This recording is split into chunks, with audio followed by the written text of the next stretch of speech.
je vous remercie d'être là un jour où Engie est particulièrement agité, si je dis agité, dans des circonstances particulièrement graves.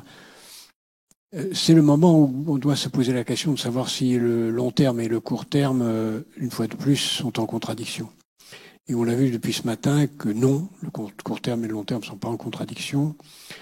Comme la crise précédente, de mon point de vue, la crise actuelle, c'est-à-dire la crise du Covid, la crise actuelle va nous montrer encore plus l'urgence de la transition. Celle du Covid nous a montré l'urgence de la transition vers les secteurs de l'économie de la santé, du digital.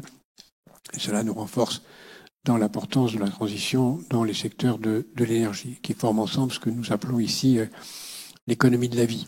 Et je suis très heureux de savoir ce que Jean-Pierre pense des enjeux qui sont aujourd'hui devant nous et de la compatibilité entre le long terme et le court terme. Merci Jacques. Les enjeux sont immenses, mais c'est vrai que si on est aujourd'hui au Forum de l'économie positive, moi je suis tout prêt à venir apporter, même dans les circonstances dramatiques dans lesquelles on est, un tout petit peu de positivité et d'optimisme. Moi, je suis vraiment frappé par l'impact qu'a eu la crise sanitaire sur l'accélération de la prise de conscience de la fragilité de la planète et l'accélération des actions engagées par les gouvernements, mais aussi les entreprises, pour accélérer la transition énergétique et climatique. Je pense qu'il y a vraiment eu un moment en 2020 où on s'est dit notre planète est très vulnérable, notre société peut disparaître dans la forme que nous connaissons, il faut réagir. Et ça s'est traduit par des choses très très concrètes, hein, qui ont peut-être été sous-estimées tout à l'heure dans la table ronde qui précédait cet échange. Les choses ont changé. Je vois aujourd'hui le dialogue avec nos investisseurs sur ces problématiques climatiques, quand on est un groupe comme Engie, qui est un très gros acteur de la transition énergétique et climatique. Nous sommes challengés de manière extrêmement concrète par des investisseurs compétents qui nous demandent de démontrer ce que sont nos engagements et comment nous allons les mettre en œuvre. Et puis je vois des entreprises, des acteurs comme Engie qui décident effectivement de stratégies dans lesquelles la transition énergétique et climatique est au cœur de nos ambitions. Engie a clarifié sa stratégie il y a 18 mois de cela. Notre priorité aujourd'hui, elle est simple, c'est investir massivement dans les énergies renouvelables et investir massivement dans ce qu'on appelle les réseaux énergétiques des collectivités locales qui permettent aux agglomérations et aux métropoles de s'engager elles aussi dans la transition énergétique et climatique.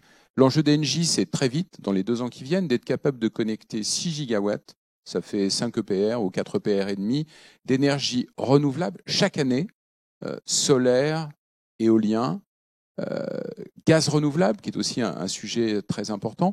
Et ces mouvements, je les vois autour de nous. Je vais citer un nom qui, de temps en temps, provoque quelques réactions. Total Énergie, comme ses collègues Shell ou BP, engagent eux aussi une transition massive vers les énergies renouvelables. La crise ukrainienne que nous voyons se dérouler avec effroi sous nos yeux, elle va nous conduire, elle aussi, à accélérer cette transition. Et probablement pour l'Europe, de manière massive. Les messages que nous entendons, et je pense qu'ils seront repris dans le sommet des chefs d'État à la fin de cette semaine et puis dans le Conseil européen qui se tient la semaine prochaine, c'est protégeons-nous le plus vite possible, rendons-nous le plus vite possible indépendants du gaz que nous achetons aujourd'hui à la Russie. Ça emporte des conséquences majeures. Très court terme, diversification des approvisionnements, mais presque immédiatement après, réduction de consommation et développement massif des autres formes d'énergie. Il faut que nous accélérions dans le développement des énergies renouvelables. Nous ne pouvons plus être dans une situation dans laquelle il faut 10 ans pour développer un parc éolien en mer. C'est le cas en France, c'est le cas dans un certain nombre de pays européens. Il faut que nous développions très rapidement le recours au biogaz. Le biogaz, c'est un gaz qui est produit dans des méthaniseurs sur notre sol à partir d'intrants qui sont produits par notre filière agricole. Le biogaz représentait l'an dernier 2% du gaz distribué en France. L'objectif des pouvoirs publics, c'est 10% en 2030. Je suis convaincu aujourd'hui, dans les circonstances économiques du moment, avec le prix du gaz fossile au niveau où il est, qu'on peut passer à 15 ou 20% de biogaz dans notre mix énergétique en 2030. La crise ukrainienne peut être un incroyable accélérateur de cette transition énergétique et climatique, et je crois qu'il faut l'accepter comme tel. Et mon message, tonalité optimiste, il n'est pas pour dire tout va bien, mais il est pour dire on s'est engagé sur des trajectoires qui pointent dans la bonne direction et qui réconcilient, Jacques, court terme et long terme. Il faut accélérer, il faut qu'on soit plus nombreux à s'engager dans cette voie, mais il y a une dynamique qui est lancée. Merci, c'est tout à fait réjouissant d'entendre cette cohérence. Il était vrai déjà dans la première crise, enfin la crise du Covid, et à cette occasion, nous l'avions dit à plusieurs, qu'il fallait passer à une économie de guerre pour aller plus vite, pour mobiliser davantage les forces. Et malheureusement, aujourd'hui, il faut vraiment passer à une économie de guerre pour des raisons encore plus évidentes. Nous avons besoin d'une économie de guerre, d'abord parce qu'il va falloir augmenter massivement nos moyens de défense communs en Europe, et parce qu'il faut créer un esprit de mobilisation. Et en effet, en matière énergétique, c'est par une économie de guerre, c'est-à-dire une activité beaucoup plus volontariste qu'il faut y parvenir. La difficulté, c'est d'arriver à une économie de guerre dans une société démocratique. Et on a eu des exemples. La Grande-Bretagne a été un exemple exceptionnel pendant la Seconde Guerre mondiale, où ils ont maintenu le fonctionnement des institutions démocratiques, et ça a été le cas aussi aux États-Unis, malheureusement dans aucun autre pays en Europe, en particulier pas en France, où on n'a pas maintenu la démocratie pendant la guerre. Donc notre grande question va être celle-là. D'où la question que je te retourne.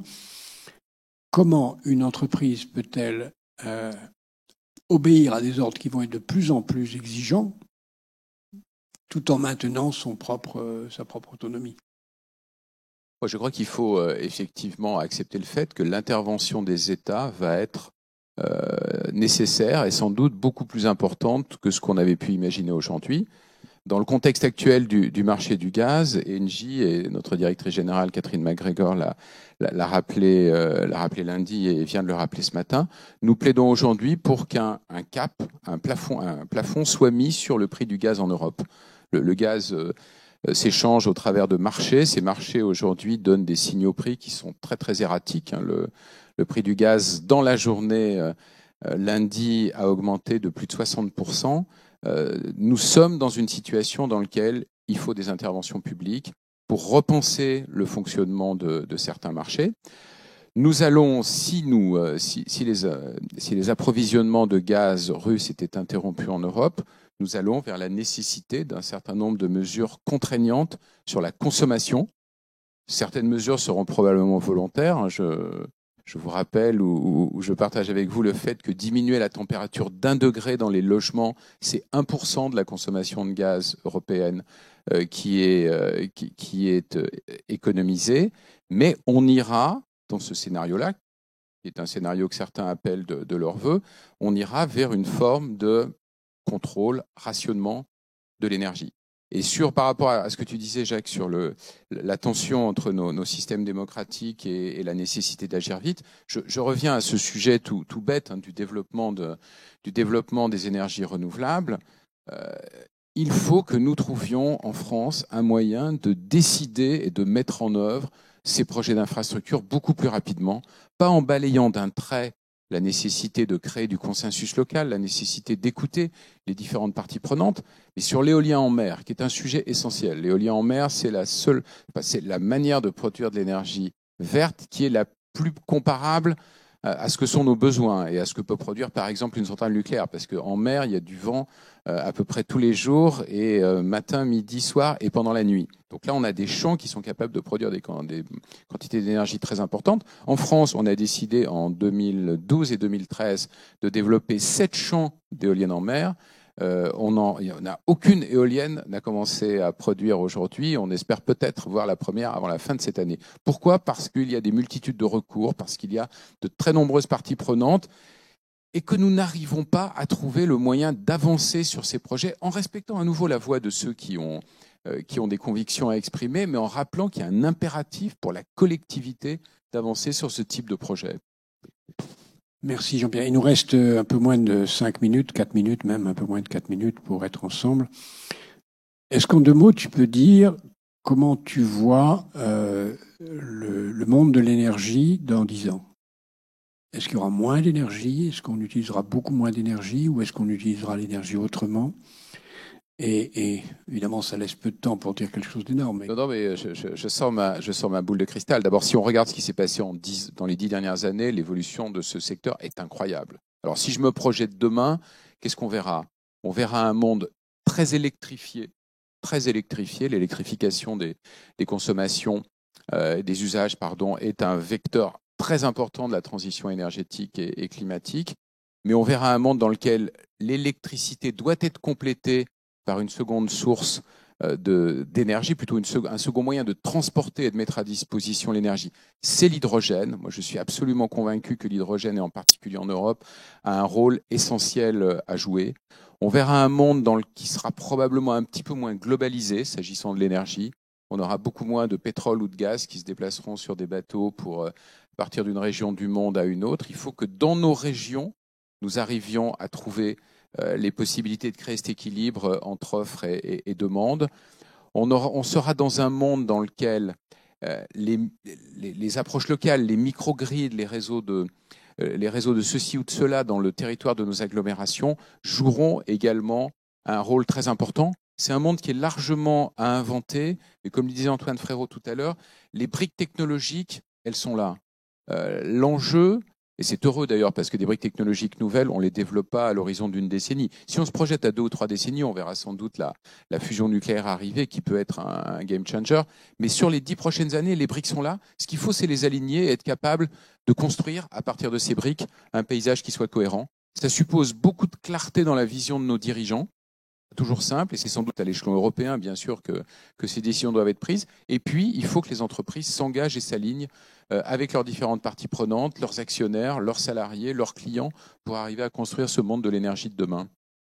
Merci infiniment, Jean-Pierre. C'est l'occasion pour moi maintenant de remercier à la fois Jean-Pierre, Engie, qui est un des partenaires importants, Veolia, Amundi, Bain, Kering, tous les partenaires. Vous remercier tous ici d'être venus. Remercier le monde, qui est pour nous un partenaire privilégié auquel on attache la plus grande importance.